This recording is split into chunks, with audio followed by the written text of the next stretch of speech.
बिस्मिल्लाहिर्रहमानिर्रहीम। अस्सलामु अलैकुम students, hopefully you will be fine. Last lecture में स्टूडेंट्स हमने सेट्स के बारे में पढ़ रहे थे और उसकी कुछ बेसिक डेफिनेशन हमने की थी। तो आज स्टूडेंट हम एक प्रीवियस लेक्चर में डेफिनेशन स्किप हो गई थी। वो ये थी कि मैंने आपको इक्वल सेट के बारे में तो बता दिया था, लेकिन इक्विवेलेंट सेट के बारे में मुझे याद नहीं रहा बताने का, तो मैं आज बता देता हूं।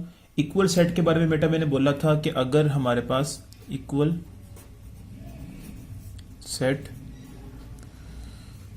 सेट के बारे में मैंने ये कहा था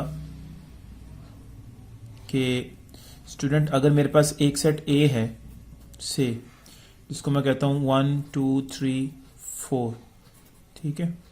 सिमिलरली एक सेट मेरे पास बी है 3 4 1 2, ठीक है जी।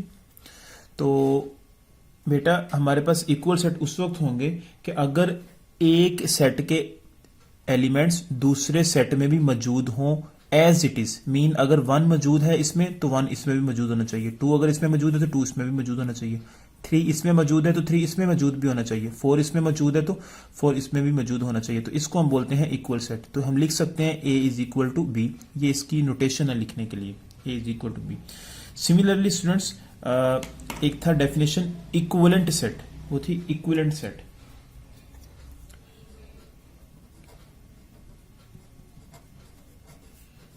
Equivalent set, okay students.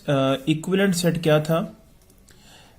ऐसे सेट को इसमें भी बेटा simply 2 sets A and B, 2 sets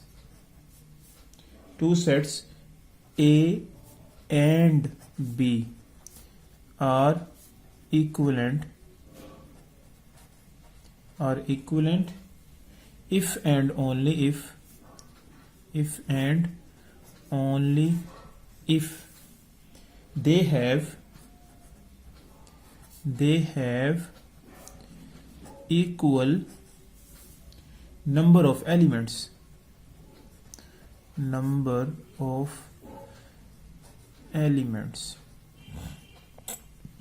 okay. Like that is students, मैं कहता हूं यहां पे कि अगर मेरे पास एक सेट ए है, उसके अंदर एलिमेंट्स हैं 1 2 3, और एक दूसरा सेट है उसके अंदर एलिमेंट्स हैं से ए बी एंड सी। अब स्टूडेंट्स हमने देखना यह है इक्विवेलेंट सेट वो होता है जिसमें सेट ए के जो एलिमेंट हैं उनकी जो तादाद है वो सेट बी के एलिमेंट्स की तादाद के इक्वल हो, ठीक है। They have equal number of elements, mean element different हो सकते हैं। जैसे यहां पे 1 2 3 है तो यहां पे मैंने ए बी सी लिख दिए, लेकिन उनकी तादाद, उनकी नंबर्स सेम होने चाहिए, ठीक है। जैसे यहां पे 3 एलिमेंट्स है तो यहां पे भी 3 एलिमेंट्स है, तो हम कह सकते हैं कि ए इज इक्विवेलेंट टू बी, ठीक है। तो इसको नोटेशन उसकी है इक्विवेलेंट सेट की, वो ये नोटेशन है, ओके स्टूडेंट्स। तो फिर इसी में मैंने प्रीवियस लेक्चर में आपको बेटा नोट बोला था कि every equal set are equivalent, mean हर इक्वल सेट्स जो होते हैं ना वो इक्विवेलेंट होंगे, ऑफ कोर्स होंगे। कैसे? क्योंकि इसमें हमारे पास 1 एलिमेंट है, इसकी काउंटिंग कितनी है? 4 तादाद है, इसकी भी 4 तादाद है। तो इक्विवेलेंट सेट की डेफिनेशन में बेसिक सिर्फ एक ही बात थी कि हमने देखना है कि सेट ए के एलिमेंट्स की तादाद और सेट बी के एलिमेंट्स की तादाद इक्वल हो, तो हम उसको बोल सकते हैं कि वो इक्विवेलेंट सेट है, ठीक है। तो इक्वल सेट में एक एक्स्ट्रा कंडीशन है, वो ये है कि वो एलिमेंट्स भी सेम होने चाहिए, ठीक है।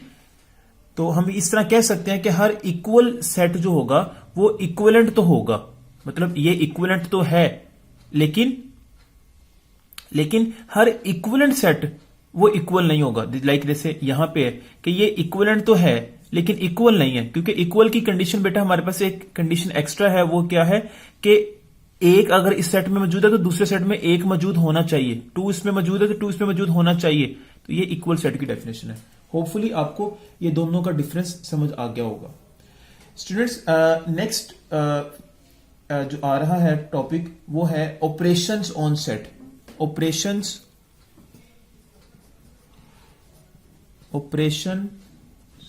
ऑन सेट्स, ये क्या होते हैं?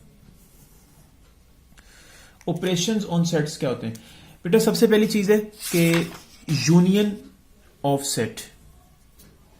यूनियन ऑफ सेट क्या होता है बेटा? यूनियन ऑफ सेट के लिए union of set, union of set के लिए स्टूडेंट क्या होगा कि उसको हम दो एलिमेंट्स, दो सेट हमारे ले लेंगे। यहां पे मैं इसको डिफाइन करने लगा हूं। लेट मैं कहता हूं कि मेरे पास दो सेट्स हैं, एक ए है और दूसरा मेरे पास सेट बी है। इन दोनों के यूनियन को इस तरह हम डिनोट करते हैं। लिखने का स्टाइल ये है, तो हम लिख सकते हैं कि x such that x belong करता है a से और x बिलोंग करता है b से। मीन जब हमने यूनियन बताना है स्टूडेंट, तो हमें पता होना चाहिए कि सेट ए के और सेट बी के सारे एलिमेंट्स सेट के अंदर आएंगे, तो वो हमारे पास यूनियन होता है कि x बिलोंग करे a से और x बिलोंग करे b से। ठीक है, तो is the set that contains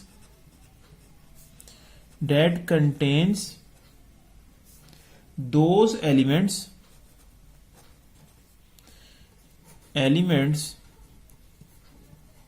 which are either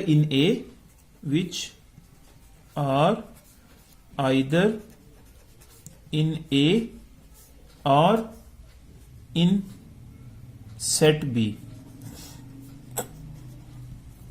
okay, तो student union of the set क्या होता है कि हमारे पास x के जो एलिमेंट x है वो या तो a से बिलोंग करना चाहिए या फिर b से बिलोंग करना चाहिए। मैं एक एग्जांपल लिखता हूं, बात ज्यादा क्लियर हो जाएगी स्टूडेंट्स आपके लिए। एक सेट a है 1 2 4 5। सिमिलरली मेरे पास एक सेट b है 4 5 6 7। अब इन दोनों का यूनियन क्या होगा स्टूडेंट्स? सिंपली हमने सेट ए के और बी के सारे एलिमेंट्स यहां पे लिखने हैं। देखिए यहां पे मैं लिखता हूं 1 2, लेकिन एक चीज ध्यान में रखनी है बेटा, आपको पता है कि सेट की डेफिनेशन के अकॉर्डिंग कोई एलिमेंट रिपीट नहीं होना चाहिए।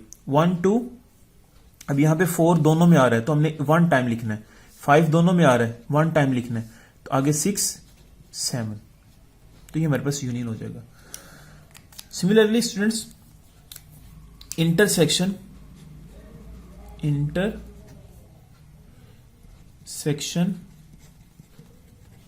of set, ये क्या होता है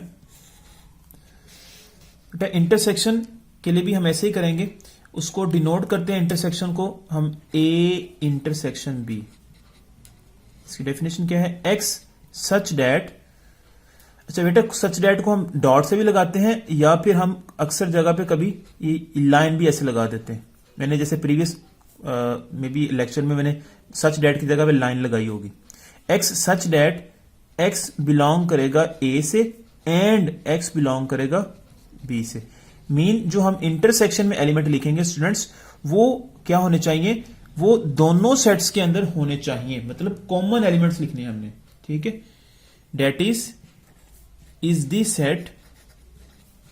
the set that contain those elements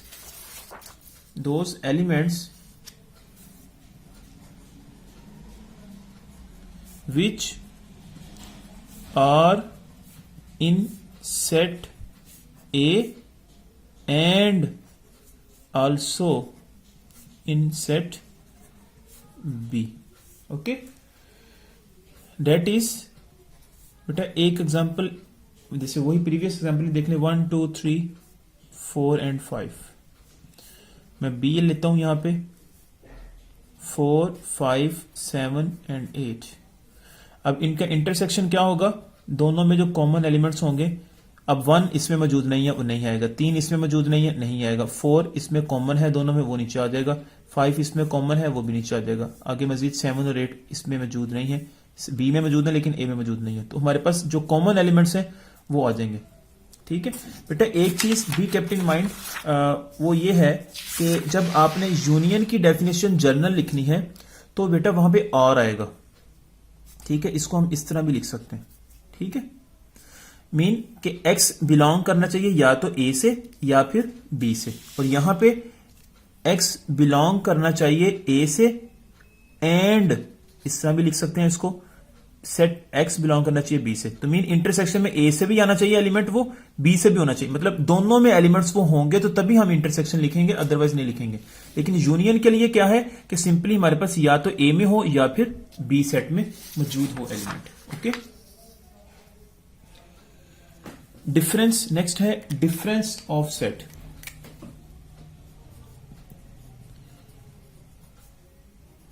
difference of sets, ये क्या होता है बेटा? ए और बी, हम डिफरेंस ऑफ सेट के लिए सिंपली मैं लिखता हूं ए माइनस बी। हमारे पास इसको ऐसे डिनोट करते हैं, डिफरेंस को ऐसे लिख लेते हैं, या फिर बेटा हम कुछ बुक्स में ए डिफरेंस के लिए ऐसे स्लैश लगा देते हैं बी। ठीक है, ए माइनस बी। इसको डिफाइन कैसे करेंगे? एक्स सच डैट, बेटा मैं इस जगह पर लाइन लगा दी है, आप चाहें तो यहां पे ऐसे डॉट भी लगा सकते हैं, और मीन सच डैट के लिए ये x such that x belong करना चाहिए ए से, x such that x belong करना चाहिए ए से एंड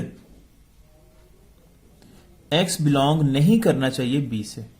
ओके, तो डिफरेंस के लिए क्या होगा? जब हम डिफरेंस करेंगे a माइनस बी, तो बेटा वो क्या होता है कि a के वो सारे एलिमेंट लिखने हैं जो b में मौजूद ना हो।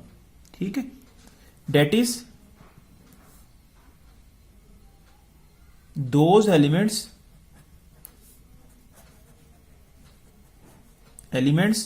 विच आर नॉट इन बी।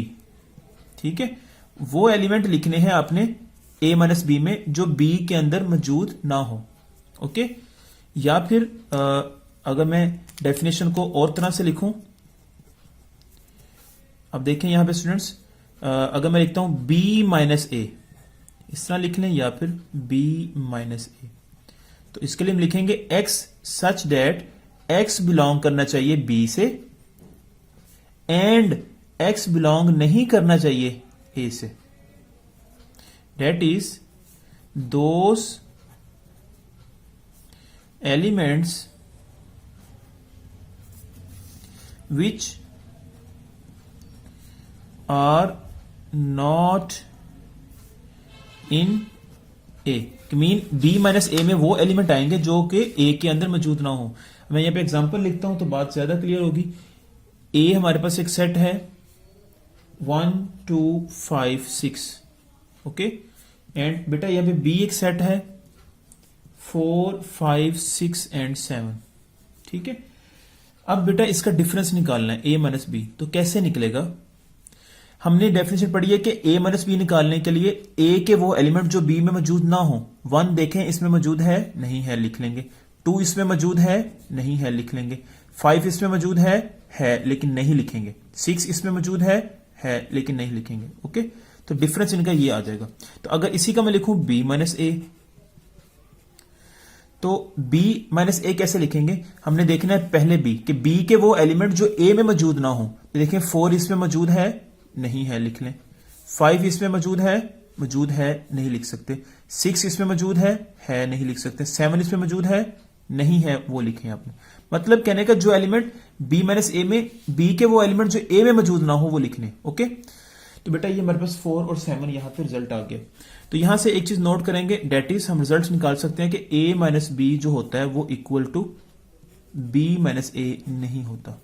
ठीक है जी, नोट बेटा ये आपने लिख लेना है, बहुत इंपॉर्टेंट चीज है, रिमाइंड रखना है आपने इसको कि a माइनस बी कभी भी इक्वल नहीं होता b माइनस ए। जनरल बात करो, इन जनरल। इसी तरह से a ठीक है, ये मेन रिजल्ट जो था वो आपने लिख लिया यहां पे।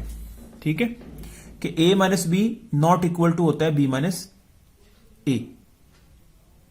लेकिन स्टूडेंट दूसरी इंपॉर्टेंट बात वो ये है कि अगर मैं कहूं a यूनियन b, वो इक्वल होगा b यूनियन a के, ये प्रॉपर्टी है। इसी तरह से थर्ड है कि a इंटरसेक्शन b इक्वल होगा b इंटरसेक्शन a के। ठीक है, तो इनके आंसर्स सेम होते हैं। नेक्स्ट स्टूडेंट जो डेफिनेशन है वो है कॉम्प्लीमेंट ऑफ सेट। ये क्या होता है? कॉम्प्लीमेंट क्या होता है?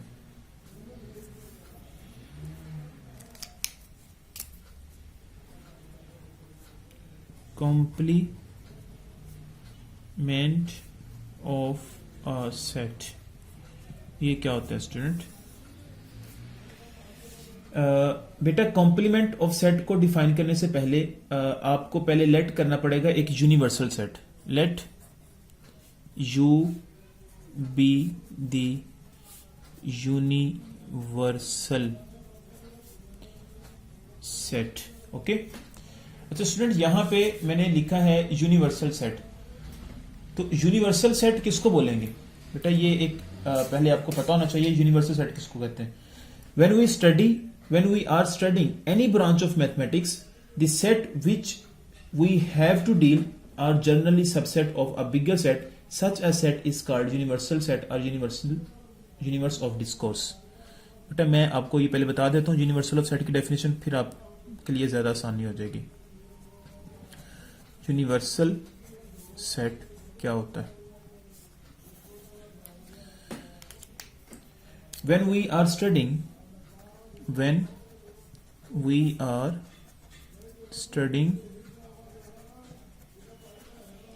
any branch of mathematics,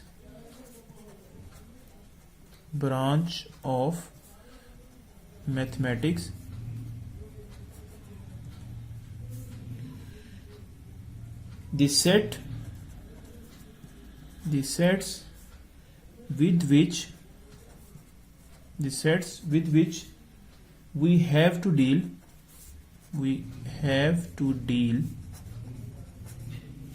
which we have to deal are generally subset of a bigger set. Such a set is called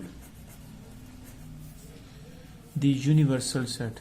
The universal set or universe of discourse. Okay students, mean ऐसे set को हम universal set बोलेंगे जिसमें हम when we are studying any branch of mathematics, the sets with which we have to deal are generally subset of bigger set. Mean जैसे बेटा मैं कहता हूं कि एक जनरल एग्जांपल देता हूं, मैथमेटिक्स में हमारी जो ब्रांचेस हैं उनमें एक रियल एनालिसिस भी है और एक कॉम्प्लेक्स एनालिसिस भी है। मैं आपको समझाने के लिए एग्जांपल दे रहा हूं सिंपली कि बेटा जो रियल एनालिसिस है, ठीक है, आपको मैंने जैसे शुरू में बताया भी था कि वो रियल नंबर्स पे बेस करती है। मीन रियल नंबर्स से नीचे जितनी भी टाइप्स आती हैं वो सारी real number, real set analysis के अंदर उसका हम जो उसको हम देखते हैं। ठीक है, तो मीन अब रियल नंबर्स जो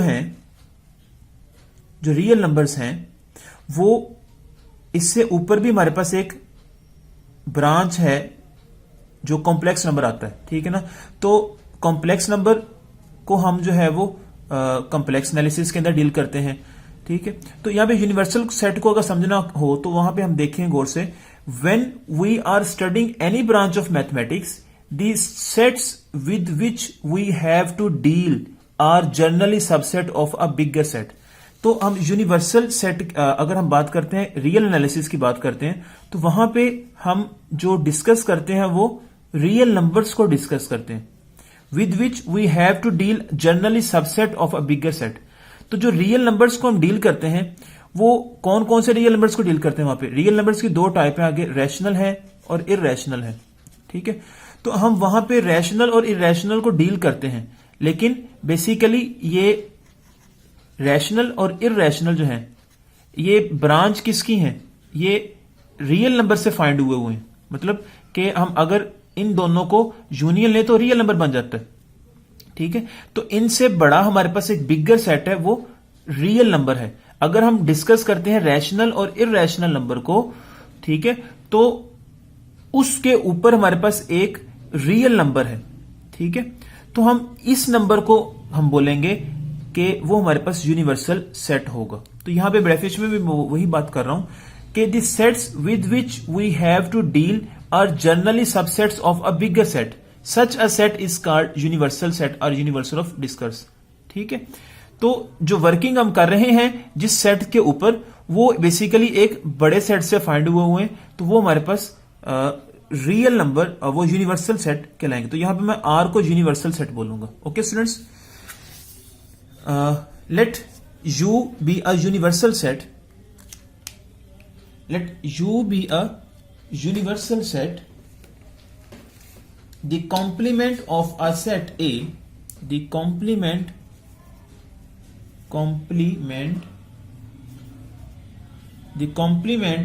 of the set A denoted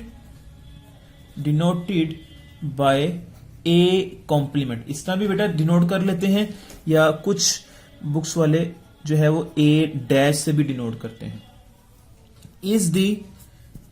is the set containing those elements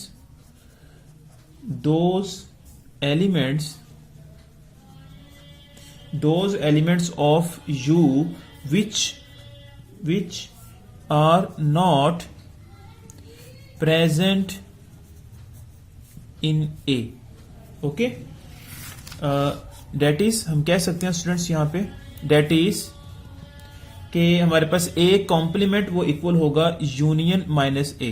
ठीक है जी, कि हम ए कॉम्प्लीमेंट का मीन होगा हमारे पास कि यू के वो एलिमेंट यू में से माइनस करेंगे ए को, मीन यू के वो एलिमेंट लिखेंगे जो ए के अंदर मौजूद नहीं होंगे। अब लाइक मैं एग्जांपल देता हूं, यू इज इक्वल टू आपके पास लिखा हुआ है students A B C up to so on Z, हमारे पास ये अल्फाबेट्स मैंने लिख दिए। उसके बाद ए सेट हमारे पास यहाँ पे स्मॉल ए और स्मॉल बी है, और सिमिलरली अब मैं कहूंगा कि ए कॉम्प्लीमेंट यहाँ पे क्या होगा, यू माइनस ए, वो बेटा यहाँ पे ये होगा कि यू के वो एलिमेंट जो ए के अंदर मौजूद नहीं है, तो ए इसके अंदर मौजूद है तो नहीं लिखेंगे, बी इसमें मौजूद है तो नहीं लिखेंगे। अब सी से लेके जेड तक, सी डी, ठीक है, तो ये सारे के सारे एलिमेंट जो हैं वो जेड तक ए के अंदर मौजूद नहीं है, तो हम कह सकते हैं कि ए कॉम्प्लीमेंट यहां पे वो ये होगा। ओके, कि सिंपली हमने जब universal set complement of the set बताना है तो यू माइनस ए करना है। तो यू मीन हमारे पास यहां पे क्या होगा कि यू के वो एलिमेंट जो ए सेट के अंदर मौजूद नहीं होंगे वो हमने कॉम्प्लीमेंट ऑफ सेट के अंदर लिखने हैं। ओके स्टूडेंट्स, नेक्स्ट जो बेटा चीज आ रही है वो है, तो नेक्स्ट बेटा एक्सरसाइज आती है, एक्सरसाइज 3.1 है, 3.1 है स्टूडेंट्स। इसमें फर्स्ट क्वेश्चन उसने लिखा हुआ है कि आपने इसको लिखना है। फर्स्ट क्वेश्चन में वो कहता है, फर्स्ट क्वेश्चन का फर्स्ट पार्ट वो कहता है right the following sets in set builder form. उसने एक क्वेश्चन लिखा हुआ है 0 1 2 3 अप टू सो ऑन, उसने 10 तक एलिमेंट लिखे हुए हैं। वो कहते हैं इसको सेट बिल्डर फॉर्म में लिखो। तो स्टूडेंट्स मैंने आपको बताया था लास्ट लेक्चर में कि सेट बिल्डर फॉर्म में किस तरह लिखते हैं। बेटा इसको पहले लेट कर लें आप, यहाँ पे ए सेट के नाम दे दें कोई भी, तो सेट बिल्डर फॉर्म इसको हम कह सकते हैं एक्स सच डैट। बेटा सच डैट को ऐसे भी लिख सकते हैं, ये दो निशान भी लगा सकते हैं आप, x such that x belong करता है। अब बेटा हमने देखना है कि ये कहां से एलिमेंट्स आ रहे हैं, कौन सी जो हमने सेट में से ये एलिमेंट्स आ रहे हैं। ठीक है बेटा, ये होल नंबर में से आ रहे हैं क्योंकि होल नंबर 0 से स्टार्ट होते हैं। X such that X belong करता है होल नंबर से, एंड अपने बताना है कि कहां से शुरू होके कहां तक जाते हैं।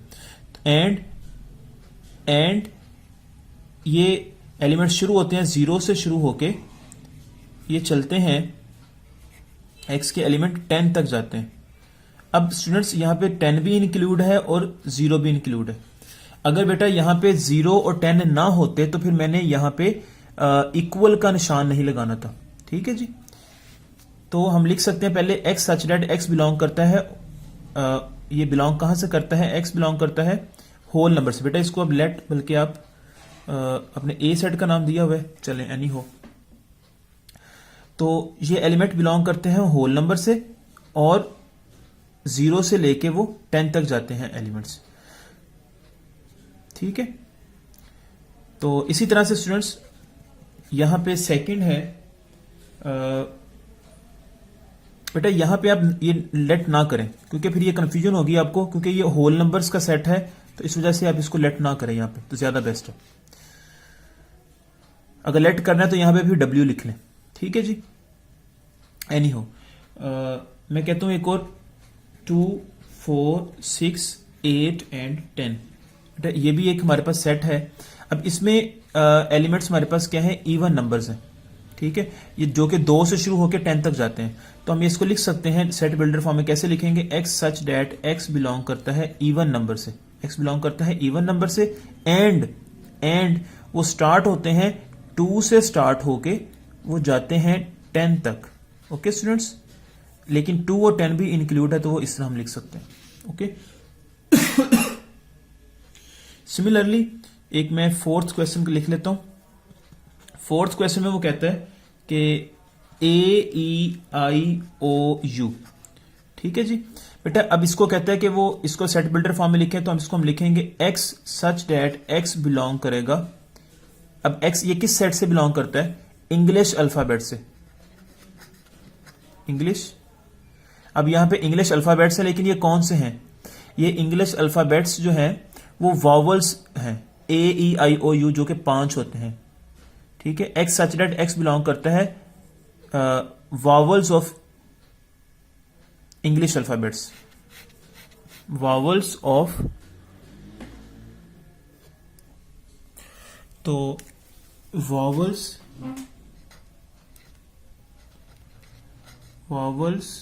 Of English alphabets.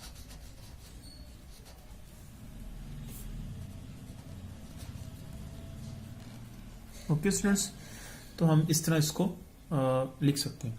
Similarly students next question है, उसने उस क्वेश्चन में उसने पूछा हुआ है कि आपने इसको लिखना है सेट बिल्डर फॉर्म में, सॉरी टेबुलर फॉर्म में। सेट बिल्डर फॉर्म में तो हमने लिख दिया सारा कुछ। वो कहता है इसको लिखें आप, बेटा एक क्वेश्चन और है प्रीवियस में, मैं बता देता हूं, शायद आपके लिए मुश्किल लगे आपको। The set of rational number between 0 to 1। तो इसको भी बेटा कैसे लिखेंगे, डिस्क्रिप्टिव फॉर्म में लिखा हुआ है, इसको टेबुलर आपने लिखना है सेट बिल्डर फॉर्म में। तो x such that X belong करेगा रैशनल नंबर से, क्यू से, एंड 0 से ये 1 तक एलिमेंट्स आते हैं।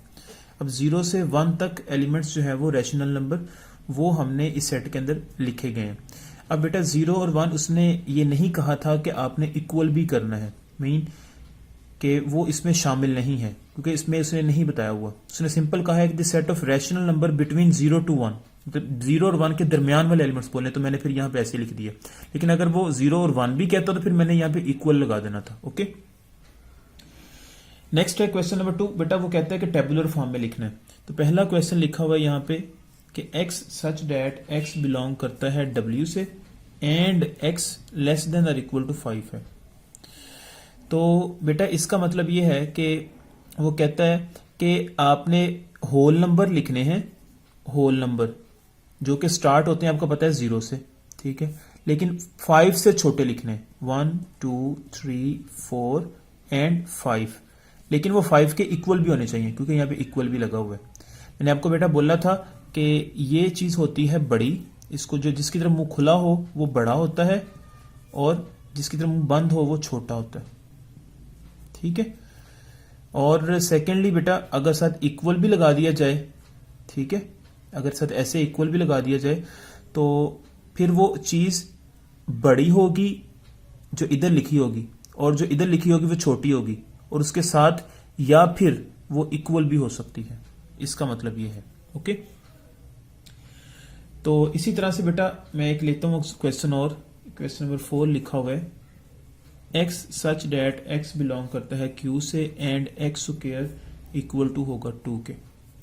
तो इसको बेटा कैसे लिखेंगे, पहले आपको पता होना चाहिए कि x स्क्वायर को जब हम सॉल्व करते हैं तो वो ऐसे आ जाता है, क्योंकि दोनों तरफ अगर हम स्क्वायर रूट लें तो स्क्वायर रूट इससे कैंसिल हो जाएगा, स्क्वायर से पीछे हमारे पास ये चीज आ जाएगी स्क्वायर रूट 2। तो अब बेटा उसने पूछा है कि x such that x belong करता है q से, कि x आपने लिखना है जो कि बिलोंग कर रहा है रैशनल नंबर से। क्या ये एक रैशनल नंबर है, इसको आपने डिफाइन करना है। ये तो इररेशनल नंबर है हम जानते हैं, तो हम लिखेंगे कि इसका आंसर जो है वो खाली सेट है। तो कोई भी एलिमेंट जो है वो जब x is equal to square root 2 के होता है तो वो रैशनल नंबर नहीं होता। लेकिन अगर इररेशनल लिखता तो फिर हमारे पास यही एलिमेंट वहां पे आ जाना था, मीन स्क्वायर रूट 2 ऐसे आ जाना था। मतलब कहने का कि अगर यहां पे लिखा होता है x such that x belong करता है इररेशनल नंबर से and x square is equal to 2 है, तो बेटा हमने यहाँ पे लिखना था कि जब इसको सॉल्व करना है तो वो इस तरह बन जाना, तो हमने कहना था यहाँ पे कि वो स्क्वायर रूट 2 जो है वो एक इररेशनल नंबर है जो कि इस सेट के लिए आएगा। मतलब इसको टेबुलर फॉर्म में लिखा जा सकता है इस तरह। नेक्स्ट क्वेश्चन है बेटा, सिमिलरली बेटा बाकी क्वेश्चन जो आपने इसी तरह देखने हैं। नेक्स्ट क्वेश्चन जो आ रहा है वो है, उसने पूछा है कि इक्वल और इक्विवेलेंट सेट के बारे में बताएं। क्वेश्चन नंबर 3 है, उसका पहला पार्ट ही मैं बता देता हूँ। 1 2 3 4 लिखा हुआ है एंड बेटा उसने एक दूसरा दिया हुआ है x such that x belong करता है नेचुरल नंबर से एंड x लेस देन और इक्वल टू 4 है।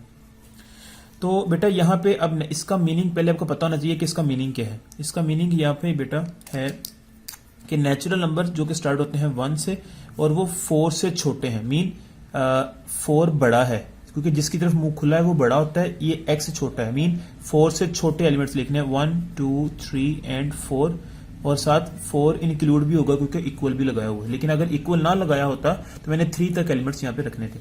अब मैंने देखना है कि ये और ये चीज क्या इक्वलेंट हैं, और सेकेंडली मैंने बताना है क्या ये इक्वल भी हैं। तो पहले हम देखते हैं कि क्या ये और ये इक्वल सेट हैं। जी इक्वल हैं, क्योंकि 1 इसमें मौजूद है, 2 इसमें मौजूद है, इसमें भी मौजूद भी है, 3 इसमें मौजूद है, इसमें भी मौजूद है, 4 इसमें मौजूद है, इसमें मौजूद भी है। तो हम कहेंगे ये इक्वल सेट्स हैं, इक्वल। तो यहां पे स्टूडेंट्स ए और बी दिया हुआ है, हमने बताना है इक्वल है या इक्विवेलेंट है। तो बेटा हम देखते हैं कि एलिमेंट्स ए के और बी के, मतलब कहने का कि ए के सारे एलिमेंट्स बी के अंदर मौजूद हैं, मतलब 1 इसमें मौजूद है, ठीक है, 2 भी इसमें मौजूद है, 3 भी इसमें मौजूद है, 4 भी इसमें मौजूद है। तो हम कह सकते हैं सेम एलिमेंट्स हैं, तो हम कहेंगे इक्वल एलिमेंट्स हैं, इक्वल सेट हैं। और इक्विवेलेंट के लिए हम क्या कहते हैं कि इसमें एलिमेंट्स की तादाद और इसमें एलिमेंट्स की तादाद वो इक्वल होनी चाहिए। इसमें भी 4 एलिमेंट्स है, इसमें भी 4 एलिमेंट्स है, तो हम कह सकते हैं इक्विवेलेंट सेट है। तो हम यहाँ पे डिनोट कर सकते हैं कि A equal to B and A equivalent to B, ऐसे बता सकते हैं हम। सिमिलरली नेक्स्ट है बेटा ए सेट हमें दिया हुआ है, क्वेश्चन 3 के सेकंड पार्ट। ए सेट दिया हुआ है एंगल्स ऑफ पेंटागन और बी सेट दिया हुआ है साइड्स ऑफ पेंटागन। अब पेंटागन इस तरह की फिगर होती है, 5 साइडें हैं और 5 ही उसमें एंगल है, 1 2 3 4 एंड 5, ठीक है। तो ये इक्विवेलेंट तो हैं क्योंकि बेटा इसमें 5 एलिमेंट्स हैं, 5 एंगल्स हैं और 5 ही इसमें एलिमेंट्स हैं साइड्स के, तो हम कह सकेंगे ये इक्विवेलेंट है, ए इक्विवेलेंट टू बी। और क्या ये इक्विवेलेंट हैं दोनों सेट, क्योंकि इक्विवेलेंट क्या वो इक्वल सेट हैं, तो इक्वल के लिए हमें पता है इस बात का कि बेटा अगर एंगल ए सेट के अंदर आ रहा है तो वो बी सेट के अंदर मौजूद होना चाहिए, लेकिन ऐसा नहीं है। तो हम कह सकते हैं कि नॉट इक्वल सेट, तो हम कह सकते हैं A not equal to set B. Okay students, इसी तरह से जो नेक्स्ट आपने खुद करने बेटा इसके क्वेश्चन नंबर 4 है, उसका फर्स्ट पार्ट है, उसने ए हमें खाली सेट दिया हुआ है, बी इसने सेट दिया हुआ है, इनका यूनियन निकालना है। यूनियन में सारे एलिमेंट्स आ जाएंगे, अल्फा बीटा और गैमा, और इंटरसेक्शन में हमें पता है कि सिर्फ कॉमन एलिमेंट्स आते हैं, इनमें कॉमन कोई है नहीं, तो खाली सेट हमारे पास आ जाएगा क्योंकि इधर खाली सेट मौजूद है। इसी तरह से फिफ्थ क्वेश्चन है बेटा, उसने ए हमें यूनियन दिया हुआ है, यूनिवर्सल सेट ए दिया हुआ है, बी दिया हुआ है और ए कॉम्प्लीमेंट निकालना है। By definition of the complement of set you know very well कि स्टूडेंट्स u माइनस ए हम लिखते हैं, तो अब u के वो एलिमेंट जो a में मौजूद नहीं है वो आपने यहाँ लिखने हैं। 1 बेटा इसमें मौजूद नहीं है वो लिख लिया, 2 इसमें मौजूद नहीं है वो लिख लिया, इसी तरह 3 इसमें मौजूद है वो नहीं लिखना, इसी तरह बाकी अपने एलिमेंट्स 10 तक लिख लेने। इसी तरह a माइनस बी निकालना है क्वेश्चन, वो बेटा कैसे निकालेंगे, a माइनस बी जो होता है वो a के वो एलिमेंट जो b में मौजूद ना हो, तो 3 देखेंगे इसके अंदर मौजूद है नहीं है तो वो हम लिख लेंगे, 6 इसके अंदर मौजूद है नहीं है वो लिख लेंगे, 9 इसमें मौजूद है नहीं है लिख लेंगे, तो a माइनस बी इस तरह आ जाएगा। अब नेक्स्ट आ रहा है क्वेश्चन बेटा कि a यूनियन b कॉम्प्लीमेंट कैसे निकालेंगे। पहले बेटा b कॉम्प्लीमेंट निकाल लें, क्योंकि आपके पास b कॉम्प्लीमेंट की वैल्यू नहीं है, तो u minus b complement formula आपको पता है कॉम्प्लीमेंट निकालने का, तो u के वो एलिमेंट जो b में मौजूद नहीं है वो लिखने हैं। u लिखा हुआ है, इसके वो एलिमेंट जो b में मौजूद नहीं है, मतलब 1 इसमें मौजूद नहीं है, 2 इसमें मौजूद नहीं है वो इसमें आ जाएगा। इसी तरह 4 तक आ जाएंगे, फिर 5 इसका एलिमेंट है लेकिन वो इसमें मौजूद है तो वो छोड़ देंगे, और इसमें एक जो है वो 10 एलिमेंट इसमें मौजूद है वो छोड़ देंगे, बाकी सारे एलिमेंट्स लिख लेंगे। ये बी कॉम्प्लीमेंट आ गया। इसी तरह ए यूनियन बी कॉम्प्लीमेंट इनका निकाल लें। ए सेट आपके पास ऑलरेडी मालूम है 6 3 6 9 और यूनियन बी कॉम्प्लीमेंट का आंसर फाइंड कर चुके हैं, तो यूनियन में सारे एलिमेंट्स आ जाएंगे, रिपीट बस एलिमेंट नहीं करने। 3 रिपीट हो रहा है 1 टाइम आएगा, ठीक है, 6 रिपीट हो रहा है 1 टाइम आएगा, 9 रिपीट हो रहा है 1 टाइम आएगा, बाकी सारे वैसे ही आ जाएंगे। तो ये इस तरह हम जो है वो A union B complement find कर सकते हैं। ओके, नेक्स्ट स्टूडेंट्स बहुत इंपॉर्टेंट थ्योरम है, वो है De Morgan's theorem, De Morgan's law. बेटा इससे पहले आपने जो प्रीवियस लेक्चर में शायद पढ़ा था वो डिमोविज थ्योरम पढ़ा था। बेटा डिमोविज थ्योरम और होता है, डी मॉर्गन्स लॉ और होता है, ठीक है। अब डी मॉर्गन्स लॉ क्या होता है बेटा, ए और बी टू सबसेट्स हैं ऑफ यूनिवर्सल सेट यू, ठीक है। अब यहां पे यूनिवर्सल सेट तो आपको पता है वो क्या होता है कि बड़ा सेट जो होता है उसको हम यूनिवर्सल सेट कहते हैं, जिसमें से बाकी सेट्स भी आते हैं। ए और बी 2 सबसेट्स हैं यूनिवर्सल सेट के। अब सबसेट क्या होता है मैं वो आपको बता देता हूं पहले। बेटा सबसेट किसको बोलते हैं, ए एंड बी 2 सेट्स हैं, then if all the elements of set A are in set B then we can say A is subset of B। तो हम कह सकते हैं, इस तरह लिख सकते हैं A is subset of B, कि A सेट हमें पता है, B सेट लेट ये दिया हुआ है, तो A के सारे एलिमेंट सेट B के अंदर मौजूद हैं। 1 2 3 सेट B के अंदर आ रहा है, तो हम कहेंगे कि A is subset of set B। Okay students, तो अब डी मॉर्गन्स लॉ क्या होगा कि ए यूनियन बी कॉम्प्लीमेंट वो इक्वल होता है A complement intersection B complement. और सेकेंडली अगर पहले यूनियन लिया था, अब इसी तरह इंटरसेक्शन ले लें कि इंटरसेक्शन का कॉम्प्लीमेंट वो इक्वल होगा यूनियन के सेपरेट कॉम्पोनेंट कॉम्प्लीमेंट के, ठीक है। अब बेटा मैं यहां पे फर्स्ट थ्योरम लेता हूं, ए यूनियन बी कॉम्प्लीमेंट वो इक्वल होगा A complement intersection B complement. तो यहां से बेटा मैं लेफ्ट हैंड साइड लेता हूं। इस थ्योरम को प्रूव करने के 2 वे हैं, लेकिन जो सबसे ज्यादा आसान वे है, जो आपके लिए ज्यादा आसानी होगी, वो मैंने चूज कर लिया यहां से कि ए यूनियन बी कॉम्प्लीमेंट वो क्या होगा।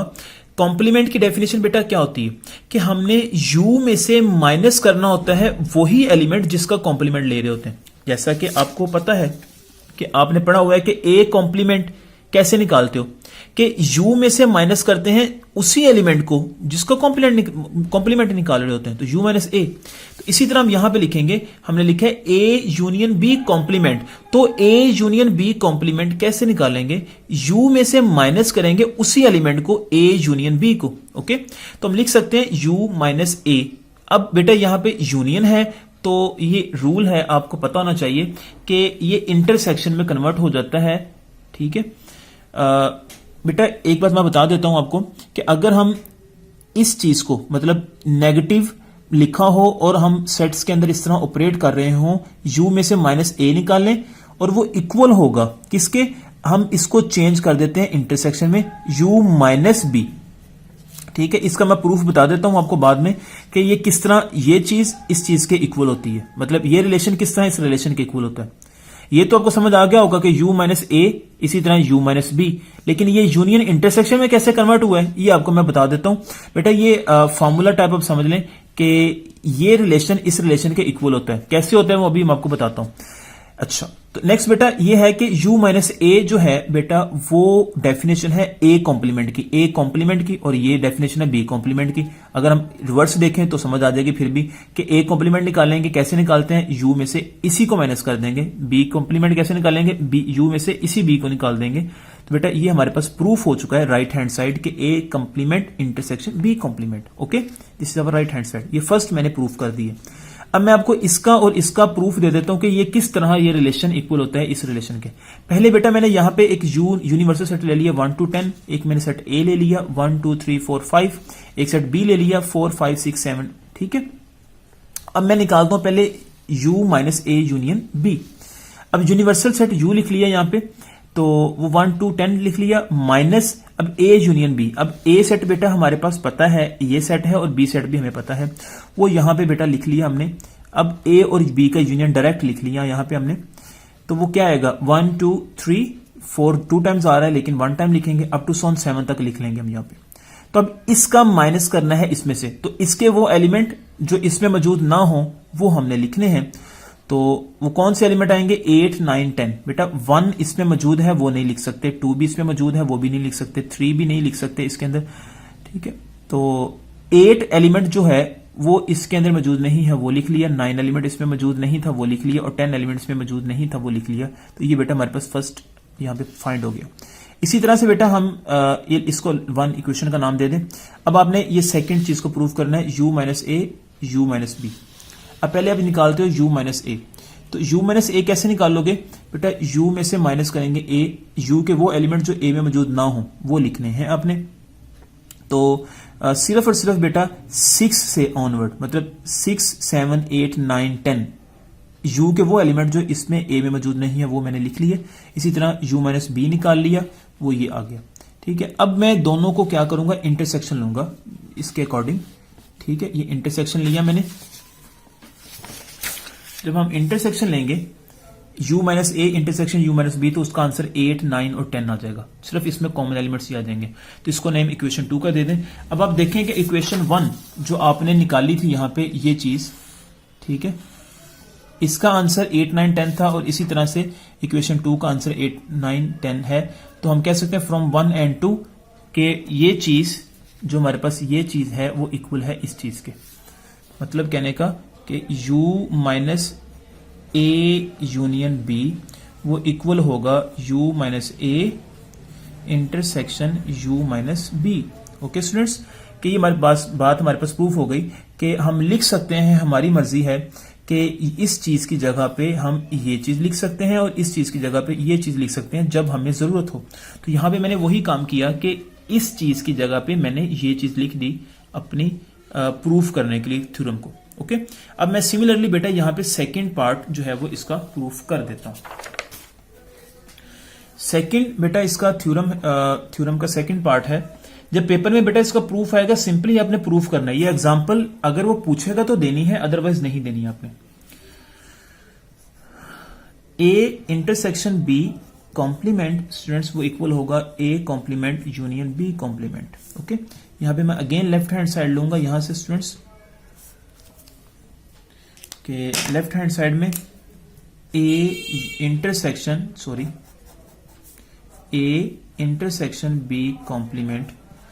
तो स्टूडेंट्स अब यहां पे मैं सबसे पहले जिस तरह मैंने प्रीवियस में किया कि इसको हम कैसे लिख सकते हैं, x इसको लिख लें u minus A intersection B से लिख सकते हैं ना कि ये कॉम्प्लीमेंट है। कॉम्प्लीमेंट की डेफिनेशन क्या होती है, बाय यूजिंग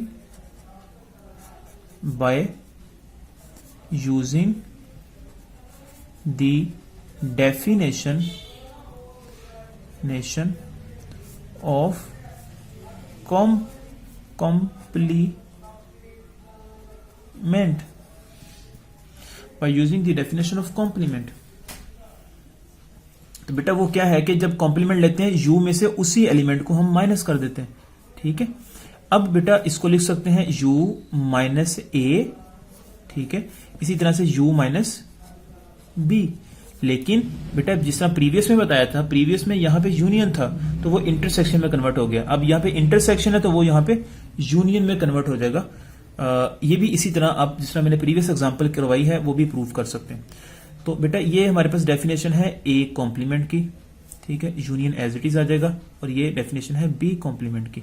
तो यहां से प्रूफ हो गया राइट हैंड साइड जो हम फाइंड करना चाहते थे कि A complement union B complement. हमने लेट यहां से ए इंटरसेक्शन बी कॉम्प्लीमेंट किया था, तो प्रूफ हमारे पास यूनी वाली साइड हो चुकी है, ठीक है। होपफुली आपको ये थ्योरम डी मॉर्गन्स थ्योरम समझ आ गए होंगे। इसी तरह बेटा इसकी कुछ प्रॉपर्टीज हैं डॉक्टर नुमान खालिद की बुक पे लिखी हुई हैं यूनियन और इंटरसेक्शन की। बेटा वो आपने खुद ट्राई करनी है, आपको समझ आ जाएंगी, उम्मीद है इंशाल्लाह, क्योंकि आपको मैंने प्रीवियस जिस तरह मैंने रियल नंबर्स की प्रॉपर्टीज बताई थी तकरीबन उसी तरह से इसकी प्रॉपर्टीज आती हैं। नेक्स्ट है बेटा एक्सरसाइज 3.2 है, एक्सरसाइज 3.2 है बेटा, ये भी बहुत आसान एक्सरसाइज है। सिमिलरली आपने जिस तरह प्रीवियस एक्सरसाइज की है सॉल्व उसी तरह से करनी है।